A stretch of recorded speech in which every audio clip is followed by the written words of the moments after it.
அப்போஸ்தலன் தன்னுடைய 2வது நிருபத்திலே எழுதும் பொழுது சொல்லுகிறார், கர்த்தருடைய வருகை சமீபம். கர்த்தருடைய வருகையிலே வானங்கள் அகன்று பூமி வெந்து உருகி சாம்பலாய் போகும், இவைகளெல்லாம் அழிந்து போகிறபடியால் நீங்கள் எப்படிப்பட்ட பரிசுத்த நடக்கை உள்ளவர்களாய் இருக்க வேண்டும் என்று சொல்லுகிறார். கர்த்தருடைய வருகையிலே எடுத்துக்கொள்ளப்படுவதற்கு பரிசுத்தமே அவசியம்.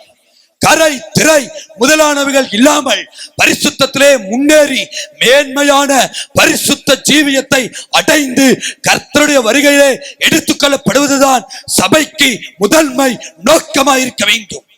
நம்முடைய சபை ஆராதனைகள் பிரசங்கங்கள் பரிசுத்தத்தை முதன்மைப்படுத்தியதாக இருக்க வேண்டும். ஆனால் இன்றைய சபை பிரசங்க மேடைகள் காசு பறிக்கிற இடமாகவும் கட்டுக்கதைகளை பேசி உலக ஆசீர்வாதங்களை முக்கியப்படுத்துகிற பிரசங்க மேடைகளாக மாறிவிட்டது. பரிசுத்தவான்கள் ஆக வேண்டும் என்கிற நோக்கம் இன்றைய சபைக்கு மறந்துவிட்டது. கர்த்தருடைய வருகை சமீபம்.